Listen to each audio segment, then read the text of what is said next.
رائے دہندوں کے نام حذف کر دیے جا رہے ہیں، انہیں غیر ملکی قرار دیا جا رہا ہے، تو یہ ایک عجیب غریب صورتحال رکھتی ہے ہندوستان کی۔ اور آپ کو یہ بتا دوں کہ اب تک جن ریاستوں میں 13 ریاستوں میں اور مرکزی زیر انتظام علاقوں میں SIR کیا گیا، اس میں یہ بتایا جاتا ہے کہ تقریباً 6 کروڑ ووٹروں کے نام حذف کیے گئے۔ اب آپ اندازہ کیجئے کہ تلنگانہ ہے، آندھرا پردیش ہے، کرناٹک ہے، دہلی جیسے علاقوں میں اب SIR ہو رہا ہے، پنجاب میں SIR ہو رہا ہے، اور جہاں تک آپ کو بتا دوں کہ الیکشن کمیشن آف انڈیا کا سوال ہے، اس نے یہ دیکھ لیا ہے کہ انومریشن فارمز کی تقسیم ہو یا پھر ڈیجیٹائزیشن کا عمل ہو، اس میں بہت زیادہ تاخیر ہو رہی ہے، اور اس تاخیر کو اور سست روی کے پیش نظر الیکشن کمیشن آف انڈیا نے نہ صرف تلنگانہ اور آندھرا پردیش اور کرناٹک بلکہ دہلی اور پنجاب میں بھی جو شیڈیول ہے SIR کا اس کو میں توسیع کر دی ہے۔ آپ اچھی طرح جانتے ہیں کہ ہماری ریاست تلنگانہ میں 10 دن کی توسیع کی گئی، یعنی 3 اگست تک BLOs جو ہے آپ کے گھر آئیں گے اور انومریشن فارم جو ہے وہ تقسیم کریں گے اور انومریشن فارم حاصل بھی کریں گے۔ تو آپ کے پاس 2 انومریشن فارم ہوں گے، ایک انومریشن فارم آپ BLO کو دیجیے اور ایک اپنے پاس رکھیے ایکنالجمنٹ کے طور پہ، کیونکہ BLO اس پر دستخط کر کے آپ کو وہ ایک فارم واپس دے گا۔ تو بہرحال ناظرین، ہم آپ کو بتا دیں کہ کیسے یہ سونم وانگچک کی ہم بات کر رہے تھے، تو سونم وانگچک نے واضح طور پر کہا ہے کہ دیکھیے 20 جولائی کو پارلیمنٹ تک مارچ ہونے والا ہے، جو لوگ مجھے یہ مشورہ دے رہے ہیں کہ بھوک ہڑتال ختم کر دیں، میں ان سے درخواست کرتا ہوں کہ وہ مجھے بھوک ہڑتال ختم کرنے کا مشورہ نہ دیں، بلکہ اگر میرے ہمدرد ہیں، اگر وہ طلباء کے ہمدرد ہیں، تو پھر آئیے دہلی اور اس مارچ میں جو پارلیمنٹ تک ہوگا 20 جولائی کو، اس میں شریک ہو جائیے۔ ویسے بھی ناظرین آپ کو بتا دوں کہ جہاں تک پارلیمنٹ کے مانسون اجلاس کا سوال ہے، مانسون اجلاس بھی منعقد ہو رہا ہے، یہ حسن اتفاق ہے۔ ایک طرف طلباء سراپا احتجاج بنے ہوئے ہیں تو دوسری طرف پارلیمنٹ کا اجلاس بھی منعقد ہو رہا ہے، تو یہ چیزیں بہت زیادہ اہمیت رکھتی ہیں، اور آپ کو یہ بتا دیں کہ کس طرح کے حالات ہیں۔ لیکن ایک بات ضرور ہے کہ جو دھاندلیاں ہو رہی ہیں، جو عجیب و غریب جو واقعات SIR کے سامنے پیش آ رہے ہیں، اس کی مثال اتراکھنڈ ہے۔ دیکھیے جہاں پر آپ کو بتا دوں کہ پہلے مرحلے میں جو SIR ہو رہا ہے وہاں کا عجیب و غریب بے ضابطگیاں منظر عام پر آئی ہیں، اور آپ کو یہ بتا دیں کہ اس ریاست میں یعنی اتراکھنڈ میں 19,04,000 سے زائد رائے دہندوں کے ناموں میں غلطیاں پائی گئی ہیں، یا پھر ناموں میں کی بات کروں صرف ناموں میں، یعنی 19,04,000 سے زائد رائے دہندوں کے ناموں میں غلطیاں پائی گئی ہیں، جبکہ ریاست تلنگانہ میں آپ دیکھیں گے کہ الیکشن کمیشن آف انڈیا کے ذرائع کا کہنا ہے کہ 89 لاکھ لوگوں کے ناموں میں ان کے ہجوں میں یعنی اسپیلنگ مسٹیکس ہوئے ہیں، ہجے میں غلطیاں ہوئی ہیں، ماں باپ کے اور دادا دادی کے اور ان کے یعنی رائے دہندوں کے عمر میں کافی فرق پایا گیا ہے، بہت کم فرق پایا گیا ہے یا کافی فرق پایا گیا ہے، تو یہ بہت خطرناک ہے۔ تو اتراکھنڈ میں بھی ایسا ہی ہوا ہے، تقریباً 19,04,000 لوگوں کے ناموں کے جو اسپیلنگ ہیں اس میں مسٹیکس پائے گئے ہیں، اور اس کے علاوہ 2 لاکھ ایسے ووٹر ہیں جو جن کے والدین کی عمر ان سے 15 برس یا اس سے بھی کم ہے، تو یہ بھی ایک بہت بڑا مسئلہ ہے کہ آپ جو چاہے لکھاتے ہیں۔ تو دیکھیے ایک قانون ہونا چاہیے، ایک ضوابط ہونا چاہیے، اصول ہونا چاہیے، لیکن کہاں تھے اصول، کہاں تھے ضوابط؟ اب یہ یاد دلا جا رہا ہے کہ بھائی آپ لوگ اپنے پورے دستاویزات ٹھیک کر لیں، فلاں کر لیں، یہ کر لیں، وہ کر لیں، لیکن حکومت کی ارادے، حکومت کی نیت کیا ہے یہ دیکھی جانی چاہیے۔ مثال کے طور پر آپ دیکھیں گے کہ جو اپوزیشن قائدین ہیں وہ بار بار الزامات کر رہے ہیں کہ الیکشن کمیشن آف انڈیا جو ہے وہ حکومت ہند کے یعنی مودی حکومت کے اور امت شاہ کے اشاروں پر ناچ رہی ہے، اور وہ جو کہتے ہیں یہ کرتے ہیں، اس طرح کی باتیں کر رہی ہیں، لیکن ہم تو اتفاق نہیں کرتے، اور الیکشن کمیشن آف انڈیا نے بھی ان باتوں کی، ان الزامات کی تردید کی ہے۔ اور اسی طرح آپ کو یہ بتا دوں کہ اتراکھنڈ میں 92,000 سے زائد رائے دہندوں کے دادا دادی نانا نانی کی عمریں بھی غیر معمولی طور پر کم درج کی گئی ہے، اور یہ کہا گیا ہے کہ بعض جگہ تو یہ اپنے نواسے نواسیوں اور پوتے پوتیوں سے بھی ان کی عمر کم ہے۔ تو بہرحال ناظرین ایک یہ بھی کی بات آئی سامنے کہ 1,09,517 رائے دہندوں کے والدین کی عمر ان سے 50 برس سے زائد ہے۔ اب آپ اندازہ کیجئے کہ شادی کے 50 سال بعد اگر بچہ پیدا ہو رہا ہے تو کیا یہ ممکن ہے؟ ٹھیک ہے چلیے اگر قدرتی حساب سے دیکھا جائے تو کچھ بھی ممکن ہو سکتا ہے، لیکن اکثر یہی دیکھا جاتا ہے کیا ایسا ممکن نہیں ہے؟ 50 برس کا فرق پائے جانا والدین کے درمیان، وہ بھی 1,09,547 رائے دہندوں کی عمر میں، تو یہ بہت خطرناک ہے۔ خود تلنگانہ میں آپ دیکھیں گے کہ دادی کا ووٹر آئی ڈی ہے اور پوتی کی جو ہے ووٹر آئی ڈی ہے اور دادی کی فوٹو ہے اس پر، تو یہ بھی اس کی قدر غلطیاں ہوئی ہیں۔ اس کے لیے الیکشن کمیشن آف انڈیا ذمہ دار ہے۔ الیکشن کمیشن آف انڈیا کے جو عہدیدار دار ہیں، جو ارکان عملہ ہوتا ہے وہ ذمہ دار ہیں۔ مثال کے طور پر تلنگانہ میں آپ دیکھیے کہ تیلگو میں جو نام ہے بالکل صحیح لکھا ہوا ہے، لیکن انگریزی میں جو نام ہے وہ بالکل غلط ہے، تو اس کے لیے کون ذمہ دار ہوگا؟ اس کے لیے تو الیکشن کمیشن آف انڈیا یا پھر الیکشن کمیشن آف انڈیا کے جو اہلکار ہیں، عہدیدار ہیں، وہ ذمہ دار ہوں گے۔ یہ ذمہ داری الیکشن کمیشن آف انڈیا کو لینی پڑے گی۔ تو بہرحال آپ دیکھیں اب اتراکھنڈ کا میں نے آپ کو بتایا ہے، تو ویسے بہت ہی خطرناک چیزیں ہیں۔ یہ شہر کے بارے میں ہم آپ کو پھر بعد میں بتائیں گے، لیکن حیدرآباد کا ایک اسکول ہے، اور اس کا اسکول کا نام میں نہیں لینا چاہتا، سعید آباد کا ایک اسکول ہے، اور وہاں پر آپ کو بتا دوں ایک پرائیویٹ اسکول ہے، انگریزی میڈیم اسکول ہے، اور وہاں پر مسلم بچوں کی اکثریت ہے، جبکہ چند غیر مسلم بچے بھی پڑھتے ہیں۔ اور آپ کو بتا دوں کہ وہاں کلاس سیکنڈ کی کلاس کے جو بچے ہیں ان کے لیے ٹیچر نے ہوم ورک دیا کہ سورہ فاتحہ پڑھیں اور کلمہ لکھیں، اور یہ ڈائری میں اکثر دیکھیں گے کہ اسکولز میں یہ لکھا جاتا ہے، ڈائری میں ہوم ورک دیا جاتا ہے، تو اس غیر مسلم بچے کے ڈائری میں بھی ٹیچر نے غلطی سے یہ لکھ دیا کہ سورہ فاتحہ پڑھیں اور دوسرا کلمہ پڑھیں۔ تو بہرحال ناظرین آپ کو بتا دوں کہ اس کے بعد اس کے والدین برہم ہو جاتے ہیں اور آ کر احتجاج کرتے ہیں، اور پھر اسکول انتظامیہ اس ٹیچر کو برطرف کر دیتا ہے۔ ہم اسکول کے ٹیچر کا نام بھی معلوم ہے، لیکن ہم بتانا نہیں چاہتے۔ تو بہرحال ناظرین آپ کو بتا دوں کہ اس کے بعد اب دیکھیے ہندوستان میں کیا ہو رہا ہے۔ اس کے بعد بی جے پی کا ایک سابق ایم ایل اے ہے، یعنی اب آزاد ایم ایل اے وہ ہے، اور آپ کو بتا دوں کہ اکثر وہ عجیب و غریب بیانات بھی دیتا رہتا ہے، تو اس نے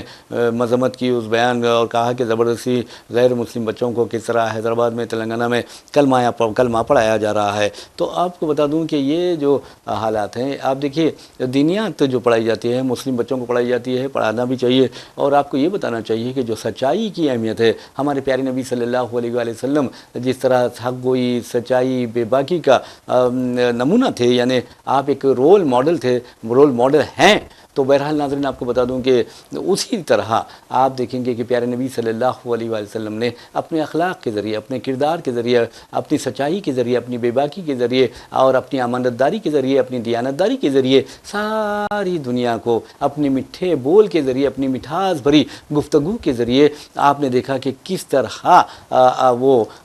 غیروں کو بھی سینے سے لگاتے تھے، اور آپ دیکھیں گے کہ غیر بھی دامن اسلام میں پناہ لیتے تھے۔ آپ اندازہ کیجئے کہ کئی لوگ آ کر گالیاں بکتے تھے، فحش کلامی کرتے تھے، حد تو یہ ہے کہ آپ کو طرح طرح سے تکالیف دیا کرتے تھے، لیکن کبھی آپ نے ان کے لیے بددعا نہیں کی، بلکہ ان کے لیے دعا کی، اور پھر وہی لوگ آ کر آپ کے قدموں میں گر پڑے اور دامن اسلام میں پناہ لی۔ تو دین اسلام واضح طور پر کہتا ہے کہ اپنے اخلاق کے ذریعے لوگوں کو متاثر کیجیے، اپنے لین دین اچھا رکھیے،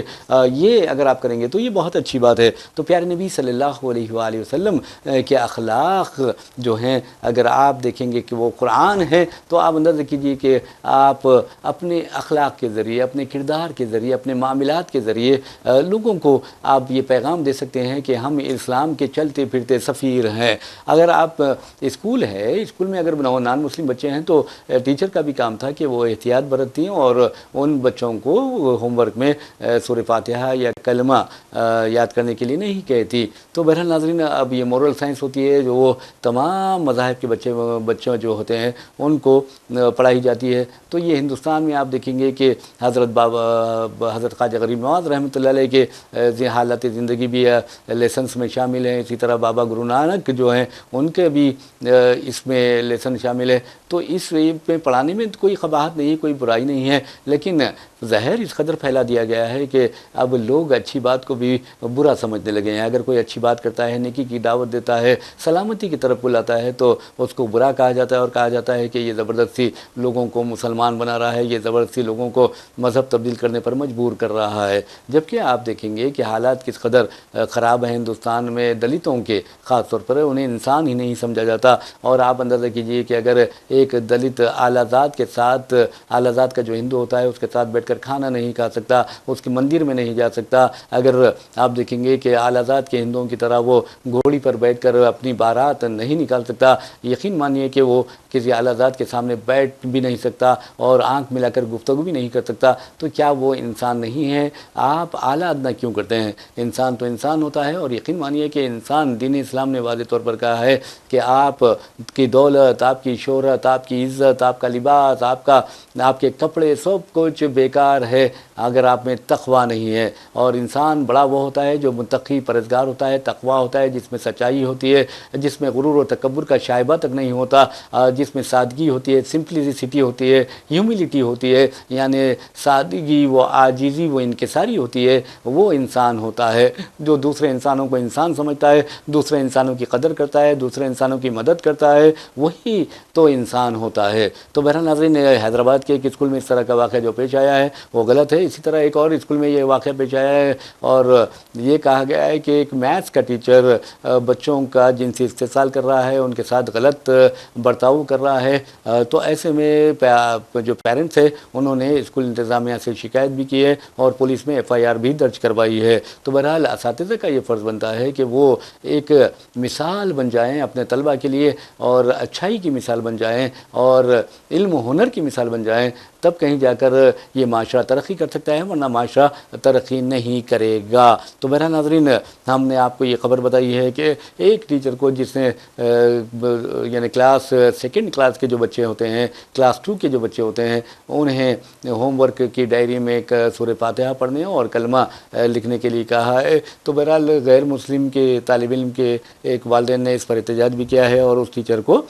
برطرف کر دیا گیا ہے۔ بہرحال ناظرین، ایک اور خبر کی جانب چلتے ہیں۔ آپ اندازہ کیجئے کہ عامر خان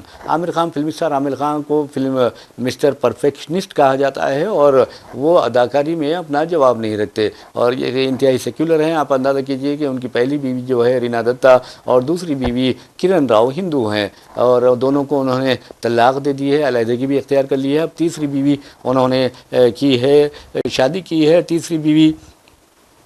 کے ساتھ۔ آپ کو بتا دوں کہ گوری اسپرٹ ان کا نام ہے اور آپ کو یہ بتا دوں کہ عامر خان کو جو فرقہ پرست درندے ہیں وہ کہتے ہیں کہ یہ ہندوستان میں لو جہاد کا برانڈ ایمبیسڈر ہے۔ اس کے بعد آپ دیکھیں گے کہ کس طرح ایک ایودھیا کا جو ایک مذہبی رہنما ہے، خود ساختہ ہے یا پتہ نہیں کیا ہے بیچارہ، تو بہرحال اس نے عامر خان کے بارے میں کہا کہ یہ ہندو عورتوں سے شادیاں کر رہا ہے، اس نے 3 شادیاں کر لی ہے اور اس کا سر اگر کوئی کاٹ کر لا کر میرے پاس دے گا تو میں اسے 5 کروڑ روپے کا انعام دوں گا۔ تو آپ اندازہ کیجئے کہ ہندوستان میں سر عام ممتاز شخصیتوں کو قتل کرنے، پھر ان کو قاتل کو انعام دینے کی باتیں ہو رہی ہے اور عامر خان پر یہ اعتراض کیا جا رہا ہے کہ بھئی تم شادی کیوں کیے، اب تمہاری عمر 60 سال ہو گئی اور تم بار بار ہندوؤں سے شادی کر رہے ہیں۔ تو عامر خان نے خاص خبر یہی ہے آج کی کہ عامر خان نے یہ اعلان کیا ہے کہ ان کی جو تیسری بیوی ہے گوری اسپرٹ، وہ گوری اسپرٹ کوئی ہندو نہیں ہے بلکہ عیسائی ہے۔ اب دیکھنا یہ ہے کہ ایودھیا کا یہ جو جاہل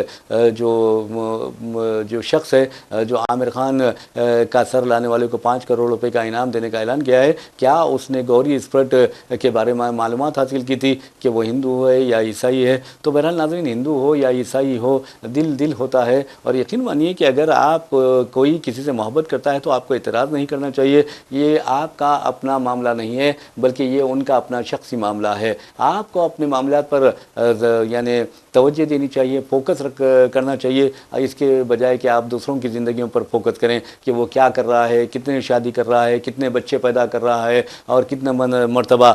آپ دیکھیں گے کہ وہ ہنی مون منا رہا ہے۔ ارے میرے بھائی، اس کے پاس صلاحیت ہے، اس کے پاس سکت ہے، اس کے پاس دولت ہے، اس کے پاس یعنی طاقت ہے، تو وہ کچھ بھی کر سکتا ہے۔ اگر کوئی عامر خان 3 شادیاں کرتا ہے تو یہ اس کی اپنی مرضی ہے، ہم کچھ نہیں کر سکتے۔ آپ بھی کیجئے، اگر آپ میں دم نہیں ہے تو پھر آپ خاموش رہیے۔ یہ ایک اہم سوال ہے۔ ہمیں دوسروں کے کھانے پر، دوسرے کے پلیٹ پر، دوسرے کے گھر میں، دوسرے کے گھر والی پر نظر رکھنے کی کیا ضرورت ہے؟ اس کی اپنی مرضی ہے، وہ جو چاہے کپڑے پہن سکتا ہے، جو چاہے کھانا کھا سکتا ہے، جس سے چاہے شادی کر سکتا ہے۔ اگر وہ تکلیف دے رہا ہے تو آپ بتائیے، آپ کو کوئی تکلیف ہی نہیں ہے، اس کے باوجود بھی آپ اس کو نشانہ بنا رہے ہیں اور کہہ رہے ہیں کہ عامر خان کو قتل کر کے اس کا سر لانے والے کو میں 5 کروڑ روپے بطور انعام دوں گا۔ یہ بالکل غلط ہے۔ اس طرح کی حرکتیں کرنے والوں کو فوری میں سمجھتا ہوں کہ لات مار کے جیل کی سلاخوں کے پیچھے ڈھکیل دینا چاہیے۔ یہ نہیں دیکھنا چاہیے کہ یہ کون ہے اور اس کی حیثیت معاشرے میں کیا ہے۔ ہر کوئی اب مذہبی رہنما بنتا جا رہا ہے، بس یہ مسلمانوں کے خلاف بکواس کر رہا ہے، لب جہاد کی بات کر رہا ہے، لینڈ جہاد کی بات کر رہا ہے، تھوک جہاد کی بات کر رہا ہے، جنس جہاد کی بات کر رہا ہے، UPSC جہاد کی بات کر رہا ہے اور اس کا مقصد یہی ہوتا ہے کہ مسلمانوں کے خلاف بولو اور پھر اچھے پودوں پر فائز ہو جاؤ۔ BJP میں تو انہیں زبردست ٹکٹ بھی دیا جاتا ہے، کونسلر سے لے کے MP تک بنا دیا دیا جاتا ہے, وزیر تک بنا دیا جاتا ہے, انہیں اچھی طرح اندازہ ہو گیا ہے. اور اب ہندوستان میں کیا ہو رہا ہے یہ بھی آپ کو اچھی طرح معلوم ہے. مذہبی استحصال کیا جا رہا ہے, مذہب کے نام پر بھائی کو بھائی سے لڑایا جا رہا ہے. ارے میرے بھائی, تمام ہندوستانی بھائی ہے. ہندوستان ایک عظیم ملک ہے, خوبصورت ملک ہے. قدرت نے اسے بہترین حسن سے نوازا ہے, حسین وادیوں سے نوازا ہے, چٹیل میدانوں سے نوازا ہے, بلند و بالا پہاڑیوں سے نوازا ہے. لیکن اور یعنی ختم جنگلات کا سرس و سبز و شاداب جنگلات کا نہ ختم ہونے والے سلسلے سے نوازا ہے. اس کے باوجود بھی اگر ہم آپس میں مذہب کی بنیاد پر لڑتے رہیں گے تو ہندوستان ترقی کیسے کرے گا؟ آج ہمیں اس بات کا عہد کرنا چاہیے کہ ہم بلا لحاظ مذہب و ملت اپنے ملک کی ترقی کے لیے کام کریں گے, اپنے ملک کی خوشحالی کے لیے کام کریں گے, اپنے ملک کو سپر پاور بنانے کے لیے کام کریں گے, سافٹ ویئر پاور بنانے کے لیے کام کریں گے, ہارڈ ویئر پاور بنانے کے لیے کام کریں گے, آئی ٹی کا مرکز بنا کے رہیں گے دنیا میں ہمارے ہندوستان کو. یہ سوچ کر اگر کام کریں گے تو ہندوستان ترقی کرے گا. آپ اندازہ کیجئے کہ آج کئی ایسے مسلمان بچے ہیں جو سیٹلائٹ بنا رہے ہیں, کئی ایسے مسلمان بچے ہیں جو آرٹیفیشل انٹیلیجنس میں ہندوستان کا نام روشن کر رہے ہیں. اویس احمد دیکھیے کرناٹک کے, پھر آپ شاہ رخ تمل ناڈو کے دیکھیے, کشمیر کے بچوں کو دیکھیے, یا پھر مہاراشٹر میں عام بچوں کو دیکھیے, مسلمان جو غیر معمولی اختراعی صلاحیتوں کا, انوویشنز کا, ڈسکوریز کا, انوینشنز کا وہ مظاہرہ کرتے ہوئے لوگوں کو سامنے لا رہے ہیں. تو یہ بہت بڑی بات ہے. اب تو حال یہ ہو گیا ہے کہ مدرسے کے بچے اے پی جے عبد الکلام بننے کا خواب دیکھ رہے ہیں, وہ راکٹ اڑا رہے ہیں. تو کیا آج ہندوستان کے لیے ترقی کا وقت نہیں ہے؟ آج ہندوستان کو اس طرح کے جو عناصر ہیں, اس طرح کے جو ایلیمنٹس ہیں جو ہندوستان کو مذہبی خطوط پر تقسیم کر رہے ہیں, انہیں بالکل طور پر نظر انداز کر دینا چاہیے. ہمیں ان کی طرف دیکھنا نہیں چاہیے, بلکہ ہمیں آگے بڑھنا چاہیے, اپنے ملک کو ترقی کی راہ پر گامزن کرنا چاہیے. ویسے بھی ناظرین, جہاں تک ہندوستان کا سوال ہے, آپ کو ایس آئی آر کی میں بات کر رہا تھا. تلنگانہ میں ایس آئی آر کے تعلق سے بھی آپ کو میں نے بتایا کہ کس طرح ایس آئی آر میں غلطیاں پائی گئی. یہ بتایا جا رہا ہے کہ کم از کم یہ حیدرآباد, رنگا ریڈی اور ملکاج گری جو 3 اضلاع ہے, وہاں پر کم از کم 35 لوگوں کے نام یعنی رائے دہندوں کے نام منسوخ کر دیے جا سکتے ہیں. یہ خدشہ پایا جا رہا ہے. اسی طرح 89 لاکھ لوگوں کے ناموں میں غلطیاں پائی جاتی ہیں, ان کے ایڈریس میں غلطیاں پائی جاتی ہیں, اور یہاں تک کہ ان کے والدین کے ساتھ یا دادا دادی کے ساتھ, نانا نانی کے ساتھ جو عمر کا گیپ ہے, اور یا بھائی بہن کے ساتھ جو عمر کا گیپ ہے, وہ بہت زیادہ کم ہے یا پھر بہت ہی زیادہ ہے. تو اس طرح کی جو چیزیں ہیں, اسے تو کہ کوئی ایسا فارمولا بنانا چاہیے جس طرح جو اسے ان مسائل کو اہمیت نہ دیتے ہوئے بس نام کو اہمیت دے دینی چاہیے, آپ کے ووٹر آئی ڈی کو اہمیت دے دینی چاہیے, پاسپورٹ کو اہمیت دی جانی چاہیے, آپ کے برتھ سرٹیفکیٹ کو اہمیت دی جانی چاہیے, آپ کے ایس ایس سی کے سرٹیفکیٹ کو اہمیت دی جانی چاہیے, آپ کے جو والدین کے اگر ڈاکومنٹس ہے وہ کسی